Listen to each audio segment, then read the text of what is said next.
Ma femme a demandé une pause pour se retrouver, mais j'ai découvert qu'elle avait une liaison en ligne avec un chômeur qui vivait dans le sous-sol de sa mère. J'ai donc rassemblé des preuves et demandé le divorce pendant qu'elle essayait d'obtenir la garde de mon enfant. Ma femme Sarah et moi sommes mariés depuis 8 ans et nous avons un fils de 6 ans, Marcus.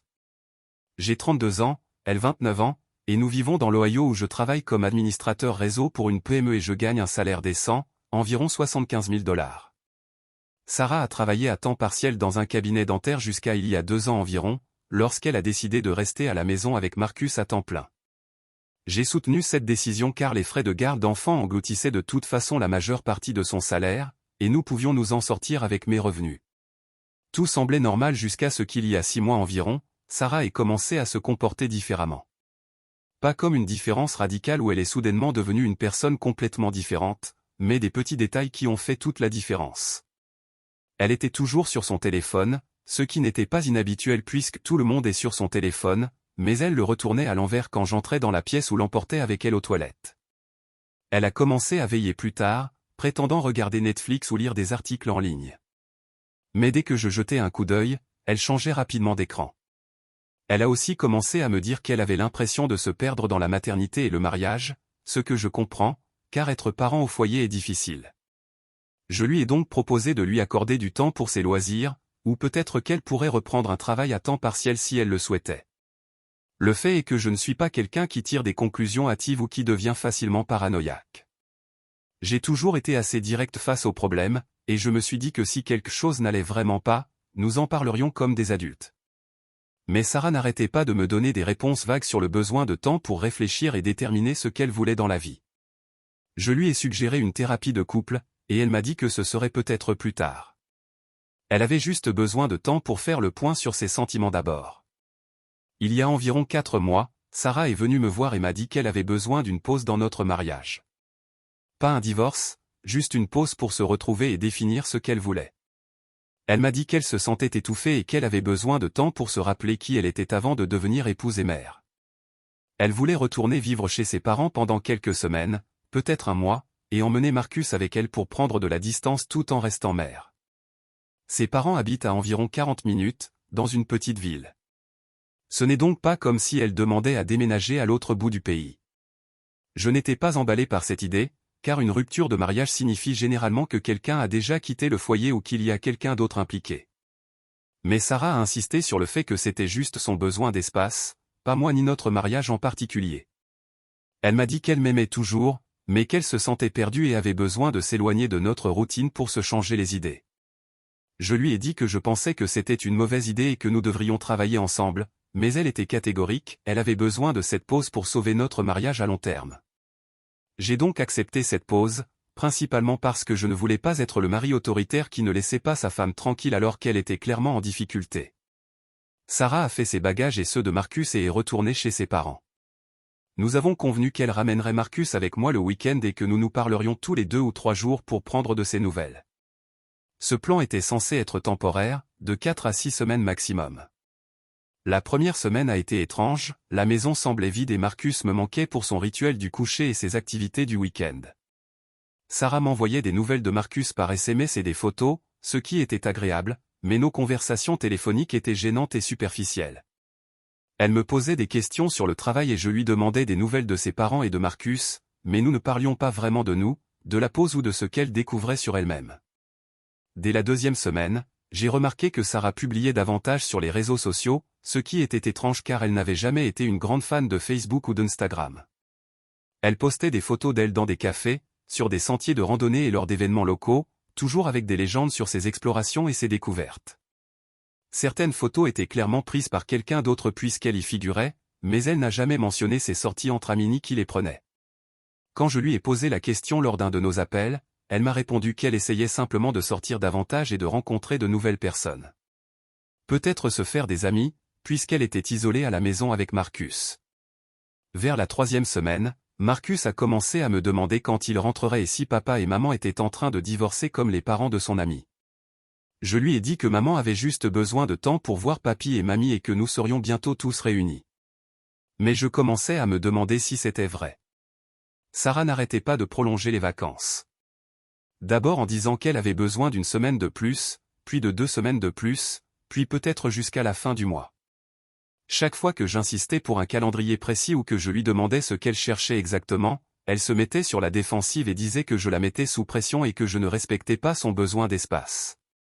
C'est là que j'ai décidé de creuser un peu.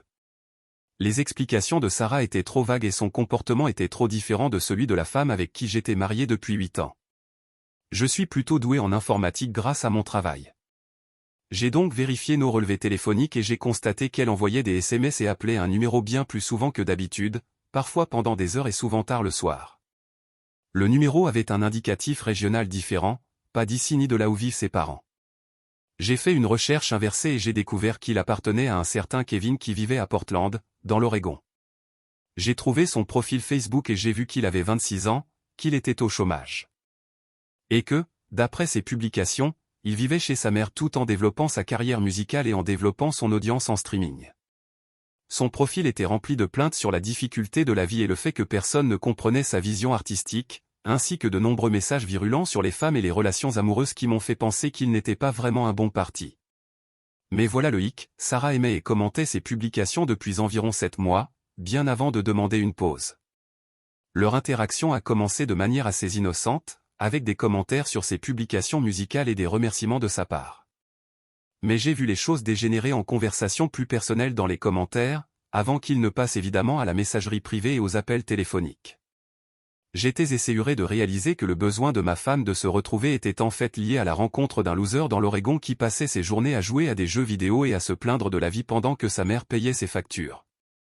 Mais je n'ai pas confronté Sarah tout de suite, car je devais réfléchir à la suite, notamment concernant Marcus et les implications pour notre mariage et la garde de nos enfants. J'ai commencé à faire des captures d'écran de tout ce que je trouvais. Leurs interactions publiques sur les réseaux sociaux, les publications de Sarah sur la découverte de nouvelles relations et l'ouverture de son cœur à de nouvelles expériences, et celle de Kevin sur le fait qu'il avait enfin trouvé quelqu'un qui le comprenait, ce qui correspondait parfaitement à la demande de Sarah pour sa pause. J'ai également imprimé notre relevé téléphonique, montrant les centaines de SMS et les heures d'appels qu'ils ont échangés. Pendant que je rassemblais des preuves, Sarah m'a appelé pour me dire qu'elle souhaitait prolonger la pause indéfiniment et qu'elle envisageait de grands changements dans sa vie. Elle m'a dit qu'elle avait beaucoup réfléchi et réalisé qu'elle serait peut-être plus heureuse dans un environnement différent. Peut-être un endroit avec plus d'opportunités et un rythme de vie différent. Quand je lui ai demandé ce que cela signifiait concrètement, elle m'a répondu qu'elle envisageait de déménager ailleurs, peut-être sur la côte ouest, où elle pourrait prendre un nouveau départ et construire la vie qu'elle désirait vraiment. C'est là que j'ai compris que Sarah n'avait pas seulement une liaison sentimentale avec Kevin. Elle prévoyait de déménager dans l'Oregon pour être avec lui et emmener Marcus avec elle. Je lui ai demandé directement si elle prévoyait de déménager et de me prendre notre fils. Elle m'a répondu qu'elle n'avait pas pris de décision définitive, mais qu'elle devait envisager toutes les options pour construire un avenir meilleur pour elle et Marcus. Je lui ai expliqué que déménager Marcus à l'autre bout du pays n'était pas une option que nous avions acceptée lorsqu'elle avait demandé un congé, et elle m'a dit que ce congé lui avait permis de comprendre que rester dans l'Ohio n'était pas la meilleure solution pour elle et Marcus à long terme. Elle m'a dit que Marcus bénéficierait de nouvelles expériences et d'un environnement différent, et que je pourrais lui rendre visite, voire même envisager de déménager, si je voulais faire partie de leur nouvelle vie. À la fin de la conversation, j'ai dit à Sarah que nous devions discuter de ces projets en personne, car déménager notre fils à l'autre bout du pays était une décision importante qui nous concernait tous, et pas seulement son cheminement personnel. Elle a accepté de me retrouver le lendemain, à mi-chemin entre notre maison et celle de ses parents. Le lendemain, j'ai retrouvé Sarah et apporté des copies imprimées de tout ce que j'avais trouvé, les relevés téléphoniques, des captures d'écran de ses interactions avec Kevin sur les réseaux sociaux et ses publications publiques sur leurs relations. J'ai posé les papiers sur la table et lui ai dit que je savais pour Kevin et que son départ n'avait pas pour but de se retrouver. Il s'agissait d'une liaison avec un homme de l'Oregon qui ne pouvait même pas subvenir à ses besoins. Sarah est devenue toute rouge et a commencé à me dire que ce n'était pas ce que je pensais. Que Kevin était juste un ami qui comprenait ce qu'elle traversait et que leur lien était émotionnel, pas physique.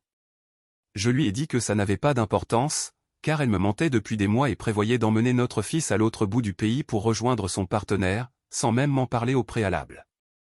Elle a dit qu'elle n'avait rien prévu de précis et qu'elle explorait simplement les options qui s'offraient à elle.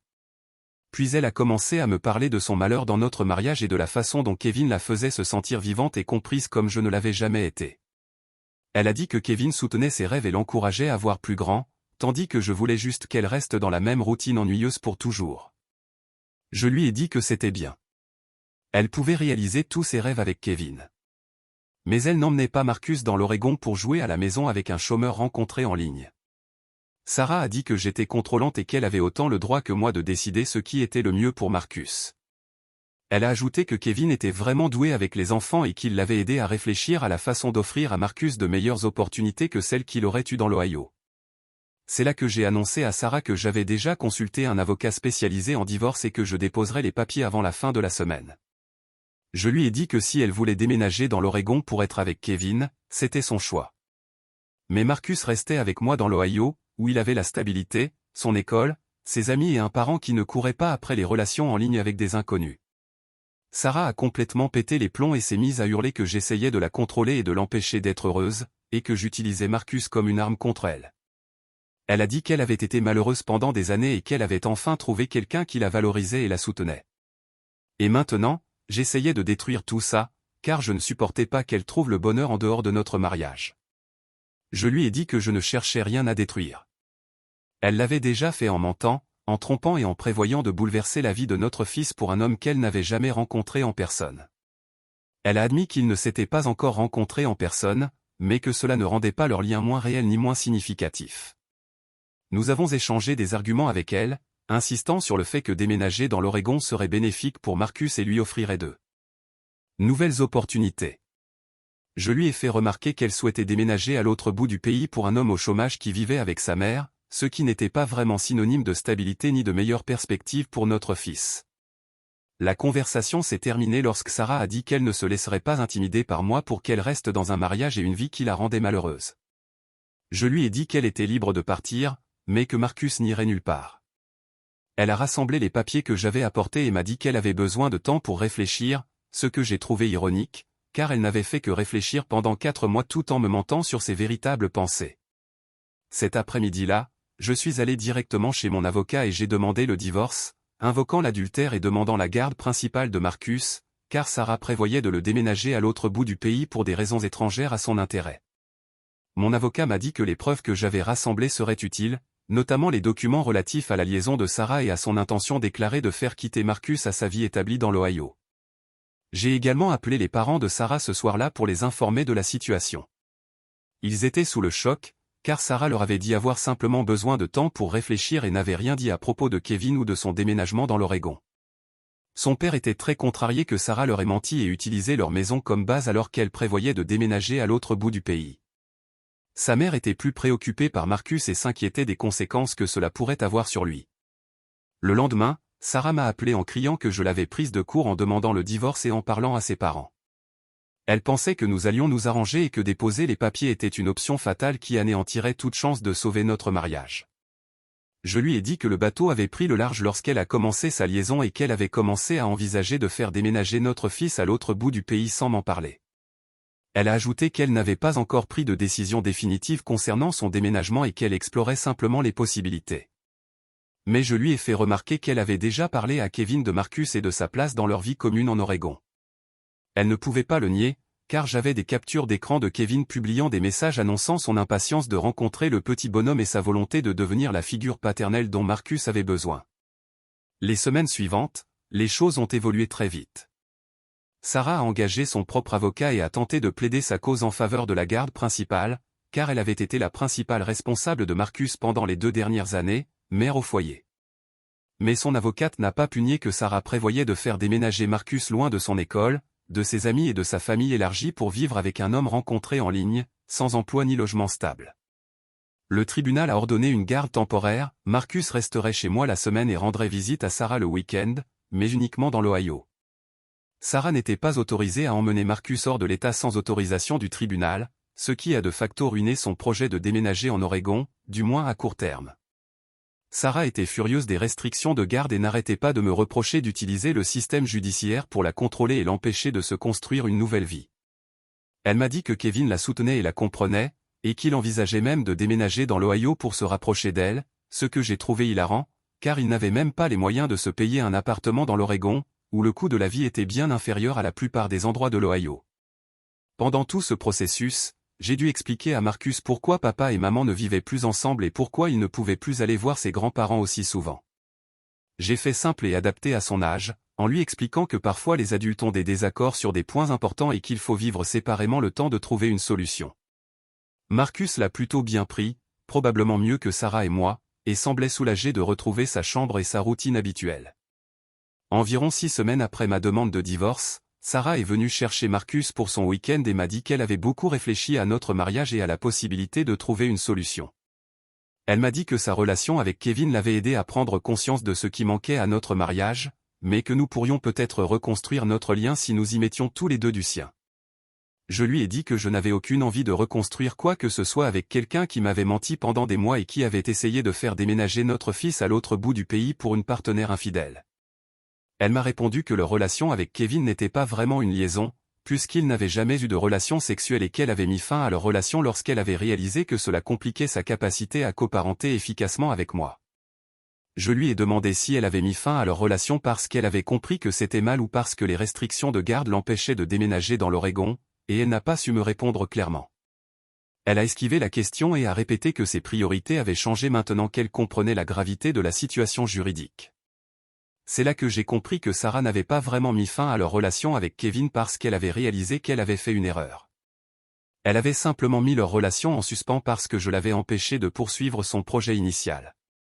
Elle essayait de se réconcilier avec moi comme solution de secours, tout en continuant probablement à discuter avec Kevin et à trouver une nouvelle solution pour faire fonctionner leur relation.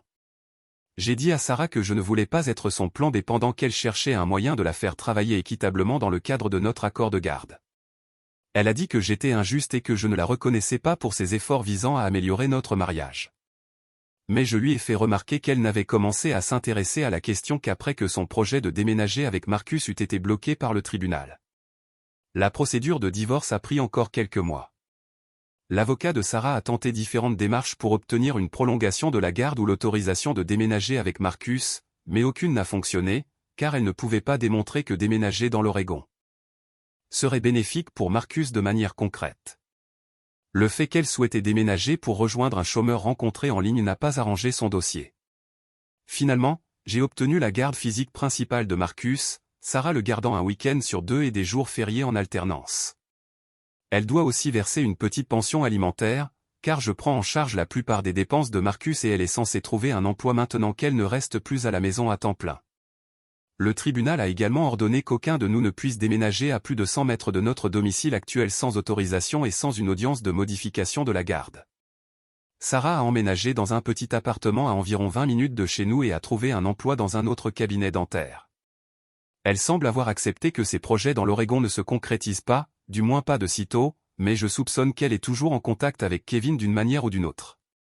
Son activité sur les réseaux sociaux suggère qu'elle est toujours intéressée par la découverte de nouvelles relations et reste ouverte aux opportunités, ce qui ressemble au même langage qu'elle utilisait lorsqu'elle envisageait de déménager à l'autre bout du pays. Marcus s'est bien adapté à la nouvelle situation et semble heureux d'avoir retrouvé une routine régulière. Il ne pose plus beaucoup de questions sur le divorce et a accepté que maman et papa vivent désormais dans des maisons différentes, mais tous deux l'aiment beaucoup. Sarah est une bonne mère lorsqu'elle se concentre sur sa maternité plutôt que sur les relations en ligne. Je suis donc ravi que Marcus puisse encore passer du temps avec elle régulièrement. Cette situation m'a appris que lorsqu'on demande une pause pour se retrouver, on a généralement déjà trouvé quelqu'un d'autre et on essaie juste de trouver comment faire la transition vers cette nouvelle relation sans bouleverser complètement sa vie actuelle. Je ne suis pas amer envers Sarah qui a choisi de mettre fin à notre mariage, car si elle était si malheureuse, il valait mieux pour tout le monde qu'on ne soit pas ensemble. Mais je suis en colère qu'elle ait essayé d'utiliser Marcus comme monnaie d'échange dans sa liaison et qu'elle ait été prête à bouleverser toute sa vie pour pouvoir vivre un fantasme avec un homme qui ne pouvait même pas subvenir à ses besoins, et encore moins élever un enfant. Maintenant, je me concentre sur le fait d'être le meilleur père célibataire possible et de veiller à ce que Marcus ait une vie stable et cohérente. Sarah peut entretenir les relations qui la rendent heureuse, mais elle ne va pas perturber la vie de Marcus ni l'utiliser pour faciliter ses aventures amoureuses. Je remercie donc Ida d'avoir demandé le divorce alors que Sarah prévoyait d'emmener Marcus à l'autre bout du pays, même si elle dit qu'elle explorait simplement les options et n'avait pas encore pris de décision définitive. Mise à jour numéro 1, beaucoup de gens ont demandé des nouvelles. Voici donc ce qui s'est passé depuis mon premier message. Sarah a suivi les modalités de garde et tout s'est relativement bien passé ces 2 derniers mois. Marcus travaille bien à l'école et semble s'être parfaitement adapté à la nouvelle routine. Sarah vient le chercher le vendredi soir et le ramène le dimanche soir. Ils ont généralement des activités normales entre enfants, comme aller au parc, au cinéma ou rendre visite à ses parents.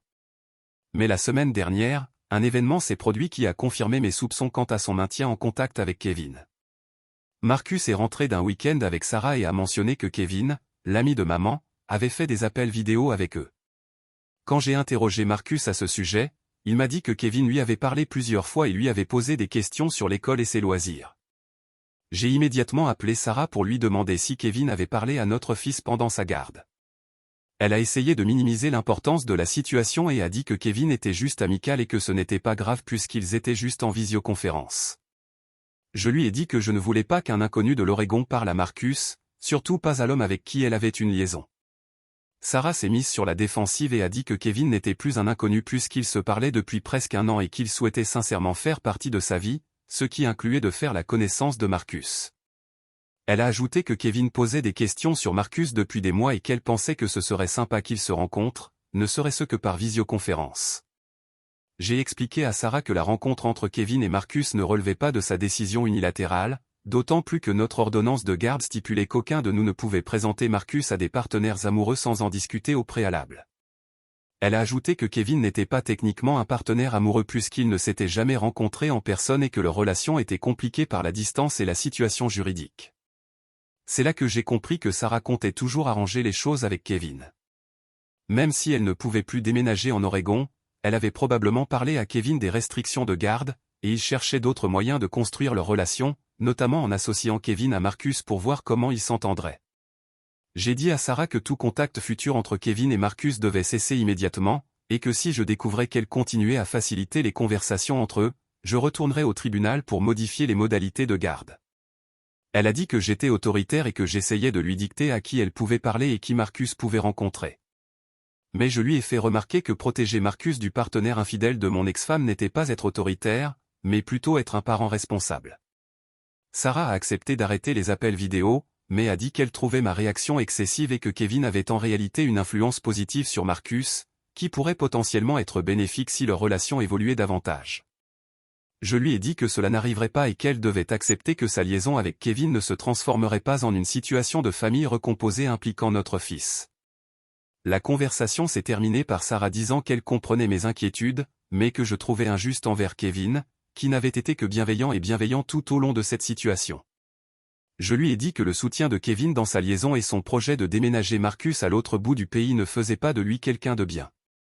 Cela a fait de lui quelqu'un prêt à contribuer à briser une famille pour son propre bénéfice. J'ai surveillé de plus près les week-ends de Marcus avec Sarah et je lui ai posé plus de questions sur ce qu'ils font et à qui ils parlent. Pour l'instant, il semble que les appels vidéo avec Kevin aient cessé. Mais je surveille la situation attentivement, car je ne fais pas confiance à Sarah pour maintenir ses limites à long terme. Deuxième mise à jour, il y a environ 1 mois, Sarah a commencé à demander une modification de notre accord de garde pour passer plus de temps avec Marcus pendant l'été. Elle a dit qu'elle voulait l'emmener en vacances plus longues et peut-être visiter des endroits qu'ils n'avaient jamais visités ensemble. Quand je lui ai demandé des détails, elle est restée vague sur l'endroit et la durée de leur absence. Puis, il y a 2 semaines, Marcus est rentré d'un week-end en visite et a mentionné que maman avait parlé de faire un grand voyage à la montagne et qu'il pourrait rendre visite à quelqu'un qui voulait le rencontrer depuis longtemps. Quand j'ai insisté auprès de Marcus pour avoir plus de détails, il a dit que Sarah lui avait montré des photos de montagne et d'une grande maison, et que la personne qu'il pourrait rendre visite était l'ami spécial de maman qui vit loin. J'ai immédiatement su que Sarah prévoyait d'emmener Marcus en Oregon pour rencontrer Kevin, malgré notre accord de garde qui lui interdisait de l'emmener hors de l'État sans autorisation du tribunal. J'ai appelé Sarah ce soir-là pour lui en parler, et elle a admis qu'elle envisageait d'emmener Marcus en Oregon une semaine pendant ses vacances d'été afin qu'il puisse découvrir une autre région du pays et rencontrer Kevin en personne. J'ai dit à Sarah que ce n'était pas possible et je lui ai rappelé les restrictions de garde, mais elle a dit qu'elle pensait que c'était juste temporaire pendant notre divorce et que maintenant que tout était finalisé, elle devrait pouvoir voyager avec Marcus pendant sa garde. Je lui ai expliqué que les restrictions de voyage faisaient partie de notre ordonnance de garde permanente, et non d'une simple procédure de divorce temporaire. Sarah était frustrée et m'a dit qu'elle avait l'impression que je gardais Marcus coincé dans l'Ohio et que je l'empêchais de vivre de nouvelles expériences. Elle a dit que Kevin avait hâte de le rencontrer depuis des mois et qu'ils prévoyaient des activités ensemble, comme une randonnée et une visite d'un studio de musique où Kevin enregistre apparemment. J'ai dit à Sarah que je me fichais de ce que Kevin avait prévu, car il ne rencontrerait pas Marcus, point final.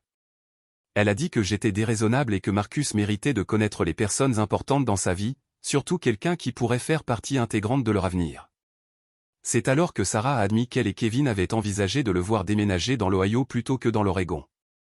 Elle a ajouté que Kevin était prêt à déménager pour se rapprocher d'elle et de Marcus, et qu'ils avaient discuté de la possibilité qu'il trouve du travail dans notre région pour qu'ils puissent construire une vie ensemble ici.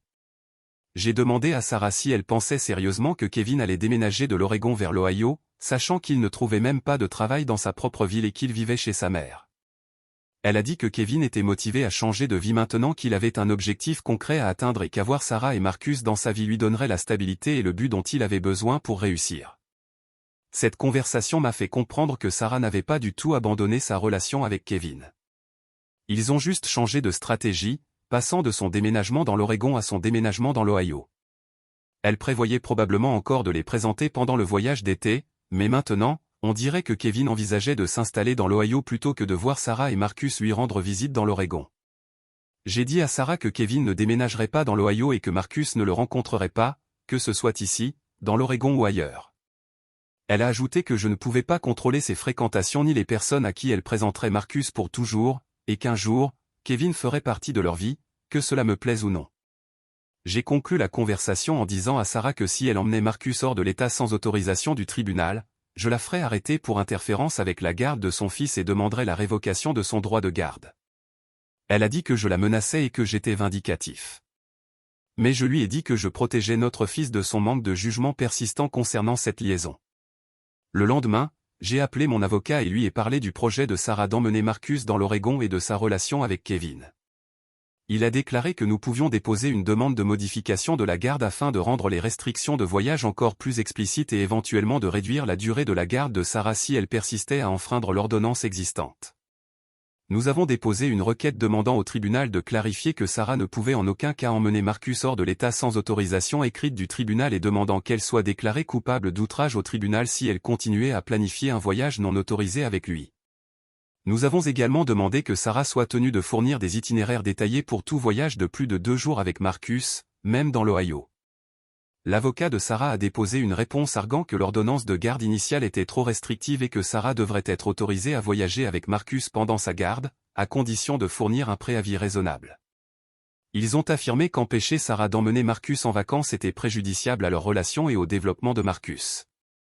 L'audience a eu lieu la semaine dernière et Sarah a dû témoigner sur sa relation avec Kevin et son projet d'emmener Marcus en Oregon. Sous serment, elle a admis avoir été en contact régulier avec Kevin tout au long de notre procédure de divorce et qu'il prévoyait une rencontre avec Marcus depuis des mois. Elle a également admis qu'ils avaient sérieusement envisagé la possibilité que Kevin déménage dans l'Ohio.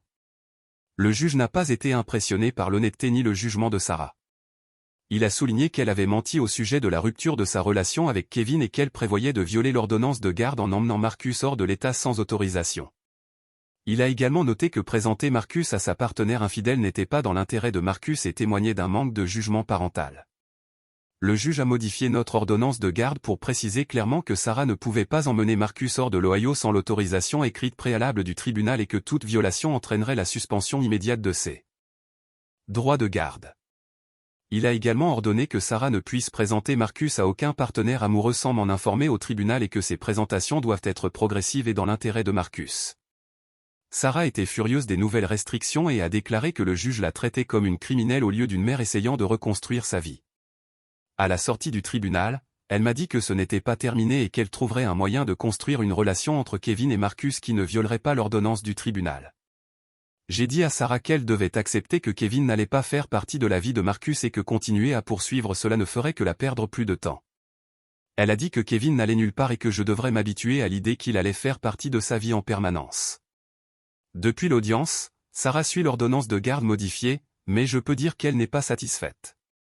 Marcus n'a pas mentionné plus d'appels vidéo avec Kevin, mais je soupçonne que Sarah fait plus attention à cacher leur contact plutôt qu'à y mettre fin. Je suis prêt à continuer de me battre devant le tribunal si nécessaire parce que je ne vais pas laisser Sarah utiliser Marcus pour faciliter sa relation avec un gars qu'elle a rencontré en ligne. Marcus mérite la stabilité et la cohérence, pour ne pas être entraîné dans le drame romantique de sa mère avec un étranger de partout au pays. C'est donc là que les choses se trouvent maintenant. Sarah voit toujours Marcus tous les week-ends, mais sous des directives beaucoup plus strictes sur les voyages et le présentant à de nouvelles personnes. Je pense qu'elle prévoit toujours de trouver un moyen de faire fonctionner les choses avec Kevin, mais au moins maintenant, j'ai une meilleure protection juridique pour l'empêcher d'impliquer Marcus dans cette relation.